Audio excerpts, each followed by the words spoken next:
Okay, so today we are going to go over fraction operations. You guys ready? We're not going to go all full throttle and do all of the operations.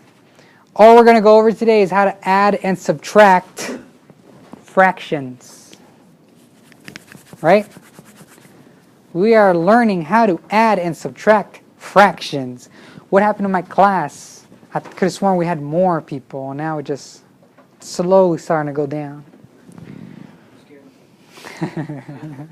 With the fractions yesterday? Oh, yesterday. Today you have 5 missing. How much do you have? So, adding fractions. Let me put up a fraction problem. 3 over 10 plus 5 over 10. Right? Do we know what to do here? Ooh, nice phrasing, nice view, nice everything. So, here's a couple of things you must know. All right? When adding or subtracting fractions, the denominator, what's the denominator again? The bottom number of the fraction. This whole section right there, the denominators must be the same. All right? So, in this specific case, the denominators are already the same. Yeah. You can say the bottom is better. The bottom number is the same, right? I do too. I told you, I do too. So because of that, because the denominator or because the bottom number are the same, we could just add straight across, but we add just the numerator, aka the top number. So what's 3 plus 5? 8. And do not make the bad decision of doing 10 plus 10 to create 20. That is bad. What you do is just flop over the 10 over. It stays the same. Okay? That's how you add and subtract. If the denominators are the same, add the numerator, put the answer there, and then flop over your 10. Now, what did we go over yesterday? We went over a little thing called simplifying. Am I right? So, guess what? We have to check whether our answer is always simplified and or if the number is if your answer ends up becoming improper for some reason, changing it to mixed number, right? So those are the two things we must always check. So looking at 8 over 10, could that be simplified? I don't know. How about we do our famous trick that we came up with yesterday? Let's just divide by 2, just for the heck of it. What's 8 divided by 2? 4. What is 10 divided by 2? 5. Okay, 4 over 5. Now, here, I already know, because I've done this for many years, that this cannot be simplified. Why? Because of that 5. 5 is a very famous number. What is 5 divisible by? 5, right? Is 4 divisible by 5? No. So that's why I know right off the bat that this is the lowest term. This is the simplest term. This is the reduced term, right? You guys listening? Or just keep it down? Yeah, just a little lower, all right? But if you're beginning your whole simplifying process, you might not see numbers that quick, the whole 5 and the whole divisible and all this and that. But if you do the whole 2 trick, you end up seeing that, yes, 4 is divisible by 2, it creates 2, but 5 isn't. It creates a decimal, which means, you cannot use 2 you must use a different number, which you then go up by 3, and then you see both of them are decimals. Then you go by 4, and you realize 5 is still a decimal. And then 5, you move on up, and through trial and error, you realize you can't. So 4 over 5 is the smallest number. What's your name? Bobby. Sorry, I got caught up by the sound. Huh? I got caught by the sound. No, it's fine. Is this you? Do you write your name like that? No, I didn't write my name. Okay. This is my first day. Oh, is it? I thought you were here yesterday. I Sorry. have this paper. Okay. Cool. I'll ask you to come up later in a little bit. For right now, just look at the lecture. Okay. So 4 over 5 is my answer of 3/10 plus 5/10. Always check whether you could simplify your answer. All right. Now. Oh, yeah. What did I say? I'm not really a nice guy. No, I'm a nice guy. I'm a nice guy. You guys got to understand. You guys got to understand. It's the wrong answer if it's not simplified. Always simplify your answer.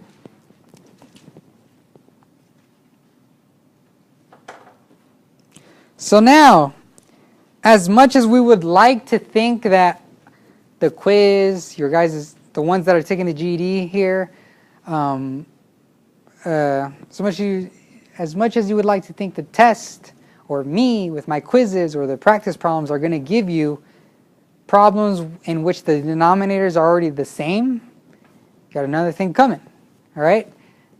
You are going to be given stuff like this, in which the denominators are different. And it's your job to find something called the common denominator. So you guys might want to write that down. It's the common, you have to find the common denominator. Pretty much a number in which both of these bottom numbers have in common, so that we could make the denominators the same. So, there's this famous thing called the racetrack. Everyone loves the racetrack. This racetrack is helpful in solving or in finding this common denominator. This is what we do. We draw a little racetrack.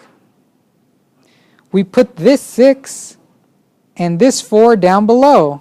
6 and 4. And we pretty much make them race, right? You write out all the multiples of these numbers, probably to whatever distance you feel comfortable. What's 6 times 1? Well, it's 6. What's 6 times 2? 6 times 3?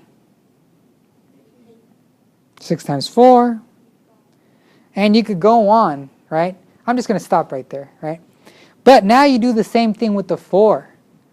Write out all its multiples. What's 4 times 1? 4. What's 4 times 2? What's 4 times 3? Look at that. Now, if you probably didn't catch it, and let's say you continued on just for the heck of it, 12, 16, 20, 24, it doesn't matter how far you guys go. What you're trying to look for is the lowest number that they have in common. So in this specific case, 12 is the least common denominator. You're always looking for the lowest one, the least. All right? So sure, 24 is another one, but that's bigger. Never go for the bigger one. Always go for the smaller one. But, Yes? I don't know why, but in my country they don't use that. They didn't make a math for that. They just take the 6 and 4. They time together and make the same bottom. Yeah. You times 6 times 4? Yeah. Does that work with any other number? It's the easy way that we learn. They're just going to the top right away. Yeah. It's self more time. What's 6 times 4?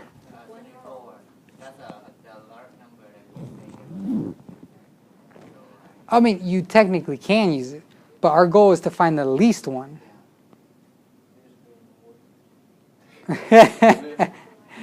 I mean, we'll see whether you like this method or not, right? Through practice, this one, you get the two smallest ones, right? Now what do? Well, pretty much you rewrite it. 12,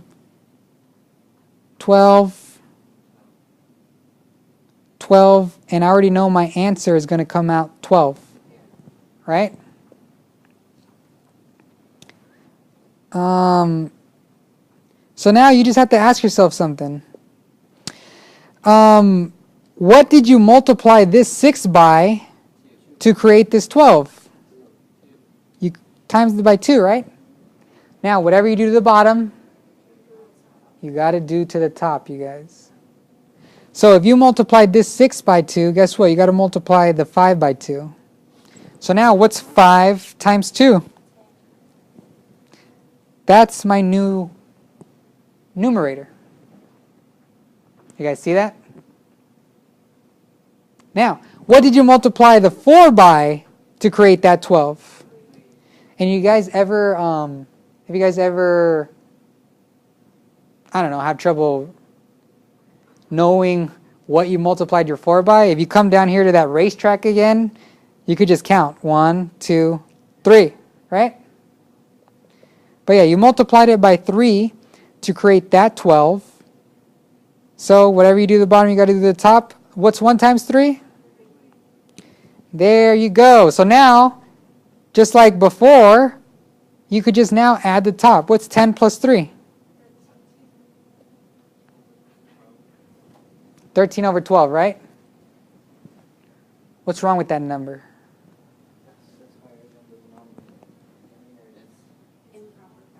It's an improper fraction. So, how do we make an improper fraction into a mixed number? We went over this. How do we do this?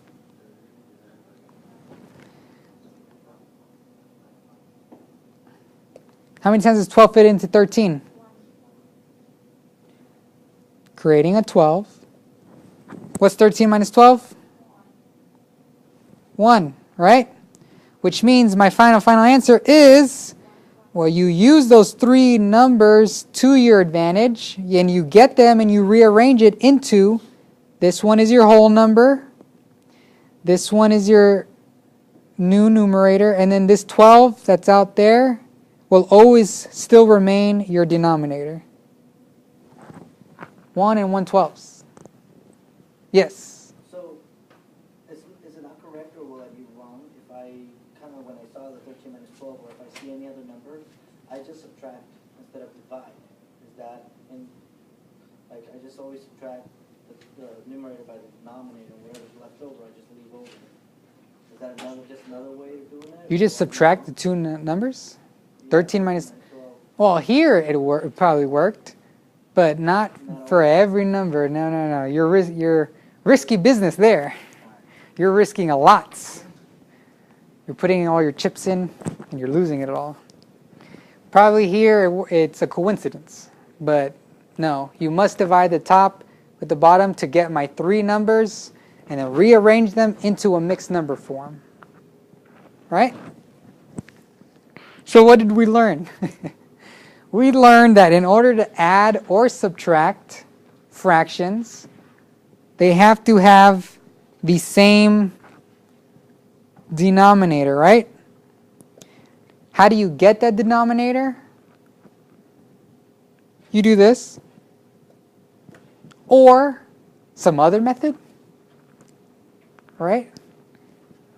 But I like my method. I don't know why. I've just been doing it for years.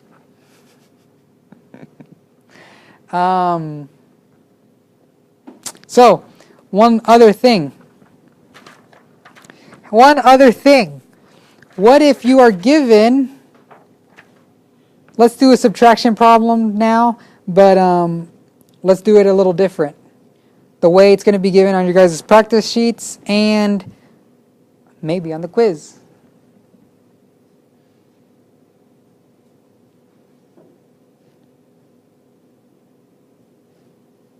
Oops.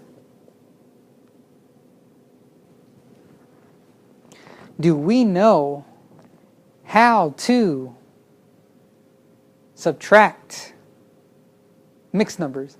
Add and subtract mixed numbers. Yeah? We do? Same method as the addition, right? Make the denominators the same and then subtract. Yep. So I'm going to show you this thing, I'm not going to lie, it's a longer method. Well, it's not longer, it's just bigger number. It's a bigger number method. But for some reason,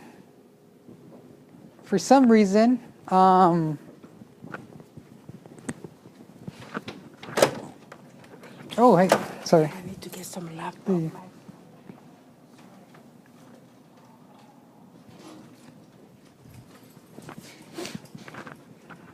For some reason, mixed numbers, when adding or subtracting mixed numbers, students get frightened by it, right? They see the mixed numbers and they're just like, no. I'm just used to proper fractions.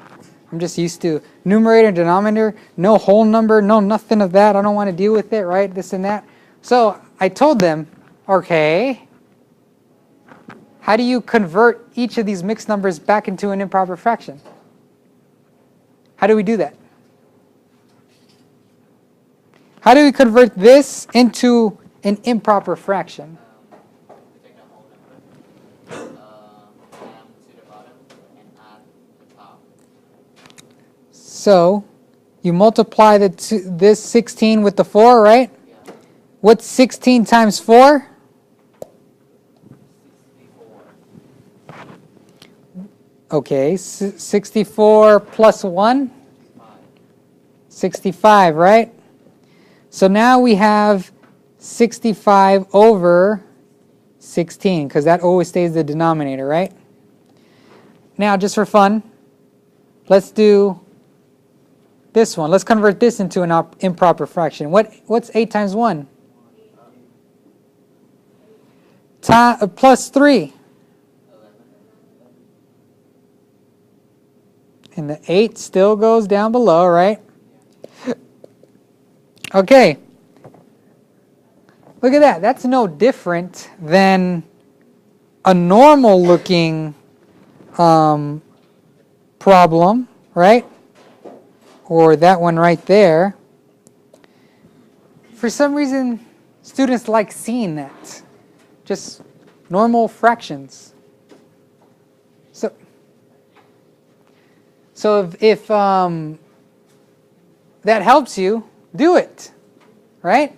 Because now what do? You do the racetrack. Am I right? You do the racetrack.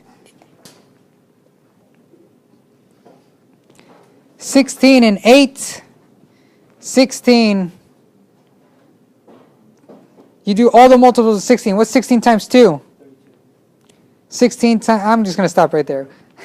What's 8 times 2? Oh, look at you found your answer right away. You found your matching one, right? So, and yes, one could change, one doesn't, right? But it's the same process. You find the common denominator. Because now that you found the common denominator, I already know my answer is going to be 16 minus 16 equals 16, right? Well, what did we do to this 16 over here to create that 16? Well, we didn't do anything. So that's why the 65 stays there.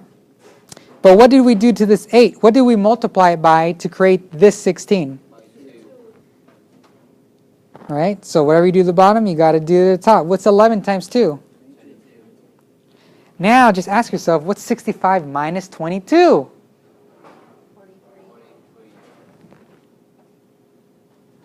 43. Always check whether it could be simplified first. If you make the mistake, I want to show you there. I'm showing you guys what students like to see and what you must be aware of, right? Let's say you got 43 over 16. 43 over 16. And you didn't bother to check whether it could be simplified or not, which is fine, right? And you just wanted to right away convert into a mixed number because you realized it's an improper fraction, right? What happens if we do 43 divided by 16? How many times does 16 fit into 43?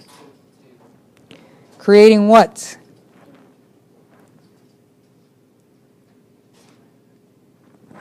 What does it subtract to? 11. You use your three numbers, right? Oops. And you rearrange it into your 2, 11, 16, right? It's fine if you immediately make it into a mixed number because you can now check whether the fraction within the mixed number could be reduced. Could the 11/16ths be reduced? No. Why? For those of you that might be, again, still in the beginning process of simplifying, 11 is another one of those fancy numbers, along with 5 and 7, in which it's just an odd number and it can only be divided by itself. No, because 15 is an odd number, and that's divisible by 5, 3, and 15, right? So there's only the very beginning, certain few, 5, 7, yeah. So it's not just odd, so don't fall for that trick too. Yeah. But yeah, if you forget to simplify right off the bat, and you just immediately convert, and you happen to see something like 2 and 4/8, I don't know, right? You could check there whether it could be simplified, which it can, right? This could be simplified down to, oops, sorry, 1/4, right? So you could simplify after the fact of switching to a mixed number.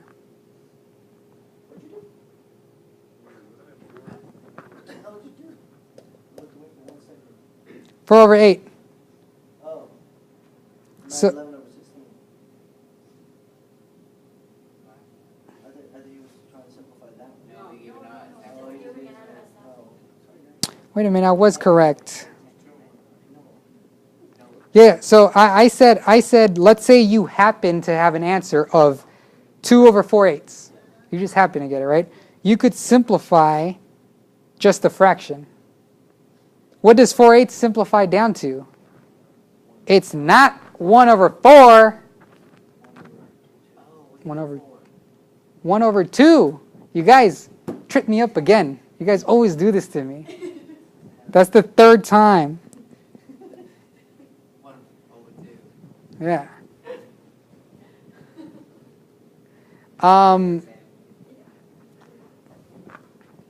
So use that technique if you want to change a mixed number back into an improper fraction, and then just use the same routine. Find the common denominator. Put them all like that. Oh yeah, and by the way, don't forget the operation. You must subtract if it says subtraction. You don't know how many times students add the numbers just because they didn't spot that it was a subtraction problem. They just assumed it was an addition problem. So always spot the operation symbols.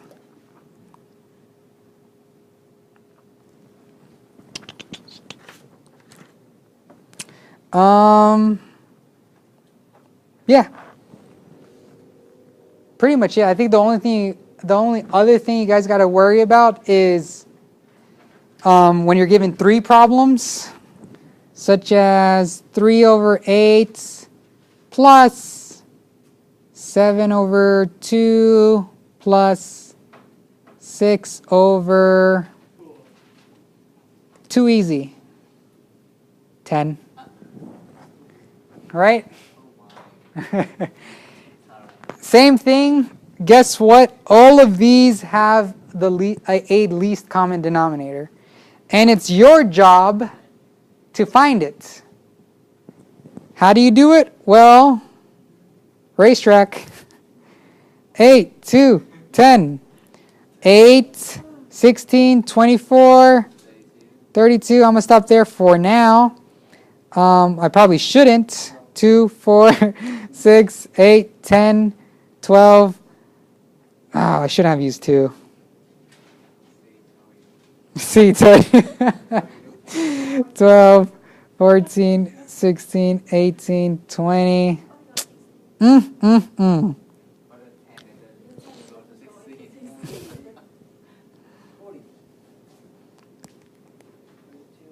Yes, you're right. I don't have no room for here, but pretty much if we continue on, we would have found out that they had 40 in common. They had 40 in common. You do the same thing. Very quick, just because I'm curious, in your country, what would you do if you had 3 problems like this? You just multiply it all out? No, we make a math on a mind. That's which number it would be the same, but we don't do the lot of things like that. You lost me. So, no, I just find it unique whenever I hear new concepts and whatnot. It's pretty cool. Yeah, it was a bad example on my part to use a 2. I created this problem, you guys. You guys aren't going to get these tedious stuff and having to do all this. But it's an example of what happens when you get 3. You just do the same thing. They have the least common denominator. It's your job to find it. All right? All right. Any questions on this? Are we sure? Are we for certain? Yeah. Here, we take the least common denominator. Yeah? The least, yeah. Right. So the least common denominator is 2, and divide for both 8 and 10. Why make all those things? Why don't take 2? Because the no. To 8, nowhere in it.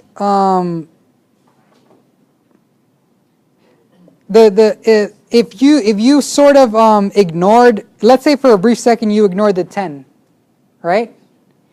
Yes, 2 would be, or sorry, in this case 8 would be the common denominator, right? But not the 2, because neither the 10 or the 8 has a 2 in its multiples. It's just 8, 16, 24, 10, 20, 30. 2 is a common factor, but is not the common denominator. You must do this to spot which one they all 3 have in common. Yeah, I understand. Yeah? 2 is a common factor, Not the common denominator. so Alrighty.